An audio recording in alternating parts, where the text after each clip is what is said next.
How do you choose the most valuable user story?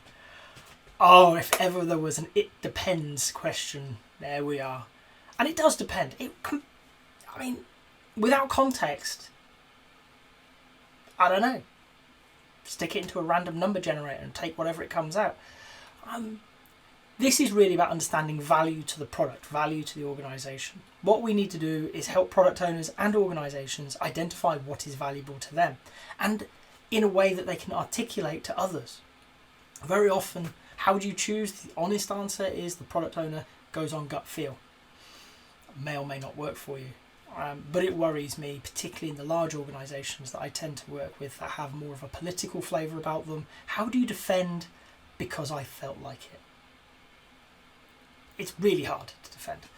I'm not saying it's impossible, but it's not where I'd want to start. So instead, what I want to do is start understanding what are the business drivers, what's the whole organisations, what's their drivers, what are they aiming for, what do they measure as their way of understanding success. How do they flow down into the product? You're going to see overlaps, but you may see a few new ones appear. Those drivers, the product drivers, are what I'm interested in. For each of these items, how do they influence, or how do we think they would influence if built, these drivers? Which of these drivers is more important than the others? In truth, what I end up doing very often is building a matrix. For each item in the backlog, it is scored against each of these drivers, and you may have half a dozen drivers. And those various drivers are weighted relative to each other so that we know that at the moment getting more customers on board the platform is way more important than monetizing it, because we're in growth and it's about grabbing market share, not about funding. And that's great, and we can look at stuff and it will naturally re-rank itself as a spreadsheet saying these are the things that will help you deliver growth. And as a product evolves and it matures and business needs change, those drivers are going to shift in relative importance, and over a longer term those drivers are going to change, and we can naturally start seeing and resorting that backlog based on this information. So for me, how do I choose which one is most important? Honestly, I don't. What we do instead is we look at each of them relative to all the others and determine how impactful they will be on what matters to the product, to the business. Okay, and then let an algorithm give me the first sort. Simply say, based on what's important today, on what we could do, this is the most important thing. But I'm not done there, because don't leave your life up to a spreadsheet. Okay. What you want to do then is work with people and sense check it. If that's right, okay, because that's really priority.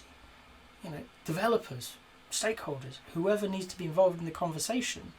If we do that, is there anything else? This is that difference between priority and ordering coming into play. Item number 1 is going to take you 2 weeks to deliver. Okay, so if you start today, in 2 weeks' time you're done. Great, it's the most important thing, get cracking. A little bit of thinking, a little bit of looking ahead, your developers may spot item number 9. It's going to take about a day's worth of work to get done, and it's going to reduce item number 1's time from 10 days to 5. Pure priority, you start on item number 1 and in 10 days' time you're done. Ordering for delivery, putting some insight over the top of those spreadsheets, those algorithmic approaches, okay, means that you're delivering in 6 days, the most important thing. Because you didn't go purely in priority order. You thought about dependencies, about benefits to delivering out of order, okay, with intelligent people who know what they're doing. So for me, how do you determine it? You can wing it. Lots of product owners do, but I prefer a bit of rigor behind it. I prefer to think about what's important to this product, how does each item stack against those importances, and let a level of good old-fashioned spreadsheets help us support that decision, so that not only can we be clear with each other why we've made that decision, but we can support it under challenge. When a senior stakeholder says, yes, but I want this, we can have a conversation. Not about whether or not it's more important than the other thing, but how it reflects, how it impacts those business drivers. And if they've got a good defense for why it's more impactful, the algorithm will naturally promote it up the tree. Okay?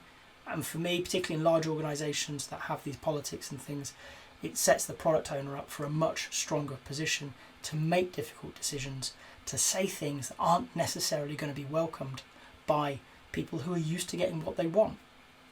Our role is building the best product for the organisation, not the best product for those with the loudest voices. Okay? Deciding what's important is therefore a tricky thing to do well, because we're always working after the fact, but one that with some rigour, with some thought and with some diligence we can do a good job of. If you've got to this point in the video, I hope you've enjoyed it. If so, a like would be appreciated. If you want to hear more from me, more answers to questions that maybe you've got in the Agile world, please subscribe to the channel. And if you've got a question that you really want answered, drop it in the comments. I promise we'll get around to it. Thank you.